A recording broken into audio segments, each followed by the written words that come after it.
Hey everyone, it's time for Radio Free Decipher. Yes, indeed. I have a little candy in my mouth, so if you hear this clicking, it's because I have a candy in my mouth. All right. Well, we have a packed show for you. We got two guests on the show today. First up, we have Ray Liu, and all of you out there must know who Ray is by now, but if not, we'll tell you who he is. We're also going to have Kendrick Summers on the show. Of course, some more Lord of the Rings spoilers and some news about Star Trek. But first, Mr. Ray Liu, how are you doing today? Not bad. How about you? I'm good. We're doing good. Tell us a little bit about why you're here and what you're doing. I'm the Decipher marketing intern for the summer, and right now I am helping out Dan Bojanowski with all the problems. So for all of you at home listening, that means he's the newest tournament monkey. Yeah. You're doing the job that Trevor Hinckley was doing while he was here. Yep. Okay. Tell us about the watch list. The watch list is for tournament directors who are bad and people who run tournaments out of their houses, private places with reserve lists, and that aren't public to and bouncers and velvet ropes. So they get put on this big list, and we keep a watch out for them and make sure they're not doing any more of these bad people who if they cross the line too much, they get booted. Exactly. Okay. And they are not allowed to run tournaments anymore. Outstanding. Good. So you're sort nice of to know that we watched that. You know, we said before that Trevor was our new Decipher Black Ops unit. Yeah. And now Ray is the Black Ops unit here at Decipher. So. Cool. Well, so you've only been here for what, 2 days? 2.5 days. Yeah. Wow. And what do you think so far? This place is really nice. Have you ever been to the building before? I have not. And so, what's your impression of the way things are laid out? Is it what you expected? I got to tell you this. Ray, the first day that he was here, like he had gotten a tour, and then he comes to me and he goes, "Where's the RFD room?" I was like, "You don't actually listen to that show, do you?" The place is really quite large, and I didn't expect that at all, and it's also really confusing, and I only know the way straight to my office. Oh, that's kind of really funny. Yeah, you get lost on the way to the bathroom, huh? You got to ask directions. You know, when we had our contest winners, the reps, and for the Trek thing a couple weekends ago, I took them on a tour of the office, and they said the same thing. I'm taking them around the building, and they're like, "This is confusing. I'm lost." I'm like, "That's weird. I don't think anything of it." Well, it is kind of confusing because there's a basement, right, a lobby, then a first floor. Yeah. The first floor is really like the third floor. Yeah. It is kind of odd. And then a second floor and a third floor. Well, the second and the third floor are divided into two different areas because they were built at different times.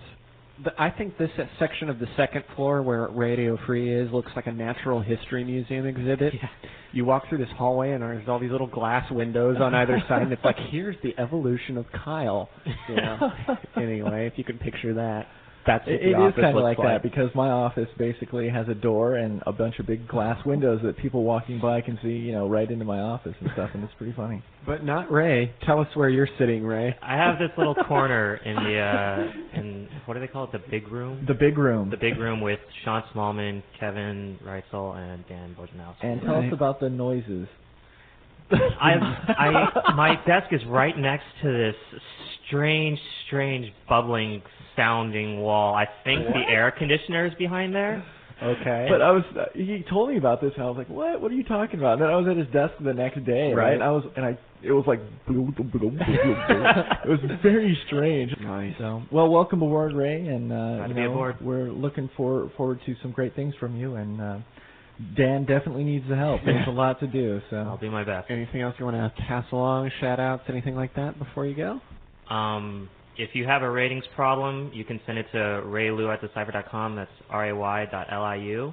And please provide as much information about yourself as possible. That includes the name you want your ratings to be under, your birth date, and your correct address. That you like long walks on the beach. That was, that was that. pretty cool because, you know, we just gave Ray the opportunity to do a shout out, and he, instead of like saying, "Hey Mom, I know. I'm on Radio Free," he instead said, you know, getting work done. That's right on, Ray. Hey Mom, I'm on Radio Free. Right. Thanks a lot, buddy. Okay, we turn now to Kendrick Summers. It's been a little while since we've had you on. Hey guys, a few weeks. How are you? How's it been going? Not too bad. Busy? Yeah. What's kind of your current plate? Are you getting ready for summer shows, or is there still stuff lined up in front of that for you? Well, absolutely, the summer shows. That's a big priority for us, and we have lots of stuff to show off this year and lots of programs for people to get involved in. And primarily, that's why I'm here with you guys today, to talk about a couple of those programs. What a fabulous segue. Yep, there we go. Unbeknownst to you. Yeah. Segue. So, what you got? Well, we've got a couple of programs that we're running on booth during the summer this year at Origins and Comic Con International in San Diego, at Gen Con, at Dragon Con, and of course at Spiel in Essen, Germany in October. Okay. And the first program of the two is what we're calling Flip Page. Shuffle, Shuffle, Shuffle. Yes. The Great American Deck Exchange. And what that means is that... Even though it's also going to be in Germany? Yes. Okay.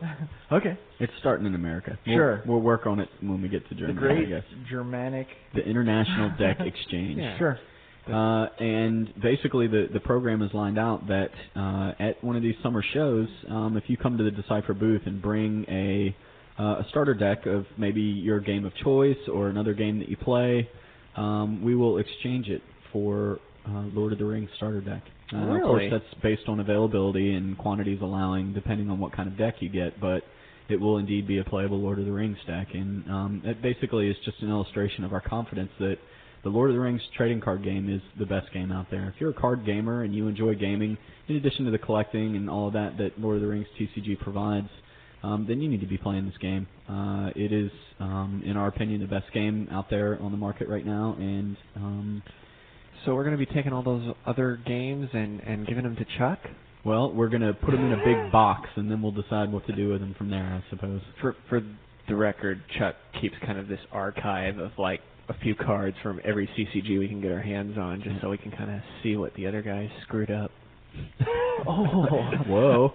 Bold words. Thank you. Bold words from Evan Lorenz. Yeah, absolutely. Chuck has got this monstrosity of an archive binder. If any of you out there can imagine your biggest collector's binder or trade binder, well, multiply it by 3 or 4, and it's Chuck's. Yeah, you know there's that Scry book that came out that was the Yeah. guide to collectible card games that had just like everything in it. I think he's only missing like 2 or 3 card games in that entire I don't think binder. he has that many, but he has a lot. Mm-hmm.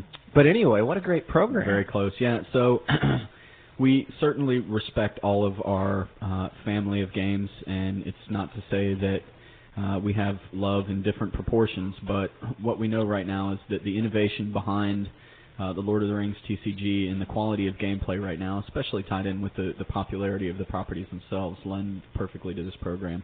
Yeah. So our focus this summer is really going to be getting people to trade in their old games, and so you can come by the booth, trade in a deck, watch this enormous box full of decks of other games grow, and overflow with all of these starter decks. And if you want to, if you have a playable deck from another game, if you can validate with us that it is indeed a playable deck, we may very well even take those too. If you're ready to give up your previous game of choice, or you're done playing some other game, or want to make Lord of the Rings TCG your game of choice, then come and participate in the Great Deck Exchange. Very cool. We're going to have a lot of fun with that one, so we'll see you all on booth. Okay, now you said 2 programs. Yep, that would sure be did. one. That is one, and the other one is what we're calling the Lord of the Rings TCG Challenge. For all of you out there, Sounds like the Pepsi challenge. it does sound like the Pepsi Challenge, and as a matter of fact, it is. Does Lord of the Rings taste like other trading card games? Yeah, you have to taste cards and do a blind taste test. No, it is a demo challenge, basically. And what that means is you come to the booth. If you haven't tried Lord of the Rings trading card game yet, then, again, we think you're missing out. We want you to come demo the game, sit down, take a demo from one of our product champions, maybe one of our staff. If Kyle is so inclined, he'll sit down and do a demo with you. And if you like it, we'll give you a booster pack of Lord of the Rings trading card game for free. That's great. However, the caveat to that is if you don't like the demo, because we think you will, we'll give you a booster pack of one of your trading card games of choice. If you're, for instance, a player of X card game, insert Legend of the Five Rings here. Okay. If you don't like Lord of the Rings trading card game, you stand up from that demo and you're not satisfied, we'll give you a booster pack of Legend of the Five Rings trading card game. Very cool. Now, of course, that's also based on availability. It's not as if we're going to have Premier Edition out Redemption. of print. Yeah, whatever. Dixie. Yeah. Star of the Guardians. Yeah, I think we're going to run the program with 3 trading card games that we'll offer opposite Lord of the Rings TCG. We're going to offer booster packs of Magic the Gathering, Legend of the Five Rings, and Dragon Ball Z. So if you're a fan of one of those games, or you currently play that game and you haven't played Lord of the Rings TCG, come on in, play, take a demo, and we'll give you a pack of ours. Now, I suppose, of course, people who would be listening to this RFD broadcast are not likely to be in the category of haven't tried Lord of the Rings yet, but I guess this is an opportunity for you to spread the word with people who maybe are traveling with you to shows this summer. Indeed. Get them to become your next opponent. That's right. So if any of you out there like RFD, and we know that this is an international radio show with critical acclaim from all over the globe, critical acclaim, and there may indeed be some of you out there who have yet to try this awesome game. So we're issuing a challenge. So for you Malaysians who are planning to come to Origins, come on by the booth, and anyway, we want people to come experience the game for themselves. All right. Two great programs, sounds like. Yep. So there you go. We're working on those. We've got lots of other good stuff planned for the summer, but that's going to be a lot of fun. So come by and check it out. Well, fantastic, man. Thanks for all the good information. And it's going to be fun summer at the shows. See you guys there. Sure. Excellent. Well, there was lots of good information there from both of those gentlemen. And we're not finished. Tell us all about. Now, the PDF starters went up. Yeah, they went up last Star Trek thing. Friday. In fact, when we recorded RFD sort of twice last week. We did it, and then after recording it, we got the approval from Paramount, so we went in and kind of had to re-edit the end of it. You know? But due to Evan's technical superior skills at editing sound, you never noticed. Yeah, all cool. Or maybe you did. So yeah, the PDFs went up last week, and the boards have been just buzzing. A lot of people took advantage of Memorial Day to play a lot of games, and a lot of people decided to just read the rules and the cards and not play. And shame on you, people. It's play testing, not play hypothesize testing or whatever you want to call it. Were there a lot of people that just basically said, I don't like it, and didn't give any reason why? Yeah, there were some. Or I like it, and didn't give any reason why. Yeah, I was going to say, to be fair, there are a lot of people that looked at it and they said, this looks really good, but they clearly didn't play it either, and that sort of feedback is really not helpful, to be perfectly honest. We need people to get in there and play it and let us know, what the strengths are, what the flaws are, and give us data based on actual games and not. Tell us what would help give you a better playing experience. And there have been some good bits of feedback so far, both highlighting good things and bad things. So we're kind of working on it. We're rapidly cycling through the version numbers now. We're at like 6.3. Really? There have been new versions going up all the time. Huh? Well, we haven't updated them to the website exactly because every time that we would want to do anything other than rules changes, we would have to go to Paramount again. So anytime we would want to change the card. So we do plan to kind of have a new iteration of the PDF decks, but it's not going to be that. You're not going to see them as frequently out of house as we will be changing them in house. I see. Simply for that reason. So a lot of cards have already changed. We're looking at a lot of terminology that's probably going to update before next PDF cycle comes around. Although even then, it won't be final terminology because that's really kind of a late process thing that we're just trying to give a little more attention to now than we normally would because it's distracting a lot of you people. I mean, people say, I don't like, Yes, I don't like the word dismiss. I don't like the word destroy. And that's they not sound what it's too all much about. The same. That and can be changed. I mean, those things are important, certainly, but not at this stage of the process. We're kind of trying to get at these more systemic issues like, how is the flowing of energy work? How is table control working? How the episode mechanic work? And all those kinds of questions.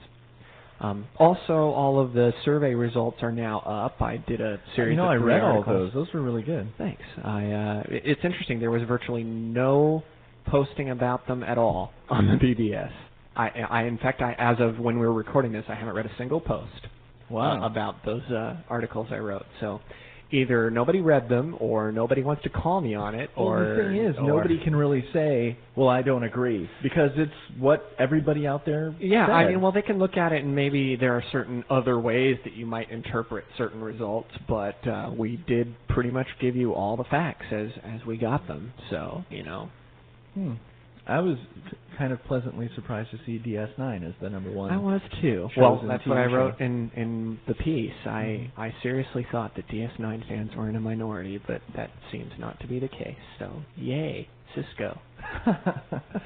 All right, so on with. Do you have more spoilers for us today? I have one today, but Okay. this one is a quality one. Okay. It is the new Boromir. Ooh, the new Boromir from Realms of the Elf Lords. From Realms of the Elf Lords, and this dude is so money. Okay, he's so money and he doesn't even know it. That's right. All He's right. so money. All right. Here we go. Gondor Companion. Uh-huh. You got that? 3 Twilight to play. What's the subtitle? He is Boromir, Defender of Minas Tirith. Okay. So that's pretty cool, since the Citadel of Minas Tirith went up yesterday. He is a companion man, obviously. Okay. Strength 7, Vitality 3, All right. Gandalf Signet. Gandalf Signet. Now here's where it gets real good. Ranger. That's Hey, That's he's good. a ranger So- now? So he is, he was a ranger. His rare version originally was a ranger. Yeah, that's true. The common version was not a ranger. And I guess you see that one a little bit more often, maybe, is why I was thinking. I don't know. Well, it depends. If you're playing a Hobbit Yeah, I was deck, going to say, you I've want- seen a lot of those Hobbit decks. You want that, the common one. If you're playing a beefy fellowship, you want the ranger. But with, now... now you want this guy, because this guy is so good. Okay, during the fellowship phase, Okay. he's got a fellowship phase action. Add 2 Twilight to heal Boromir. That's it. Nice. But that is so good. Check this out. You can put the Horn of Boromir on him, right? Right. Every single turn. Call up the ally. Call up Elrond. Let's say Elrond. You 'Cause call he's up got Elrond. butch strength. So he'd be an 11 strength Elrond, and then you can just heal Boromir to do it again every single turn. So Elrond comes up every turn, beats up somebody, then comes back. Wow. It's just so good. It's so hard to kill this Boromir. Nice. So, especially if you start putting all those like armor toys on him that, you know. Now there was that Moria card that came out early last week. I forget what it's called, but it just kills Boromir right off. But there are ways to get around that. So if you're playing with mains and toys, you can just discard 2 possessions and stuff like that. But how about for the new Boromir with Elrond is just so much good. It's incredible. So for the list makers, he is 3P 122. He is the last card in the set. That makes him a starter deck card. He is the Boromir in the Boromir starter. That's nice. So imagine him in the starter, man. It's going to be so hard to kill the guy because you have to have 14 to overwhelm him, and he keeps healing. He can just keep healing himself. So, he's going to make it to Site 9 probably a lot of the time. Very cool. He's a very, very good card. All right. Sound good? I like you. Is that it, or do we have more? That's it, man. That should wrap it up for RFD today. All right. In that case, I'm going to get back upstairs and start tweaking the cards more. All right. Have a great weekend, everyone.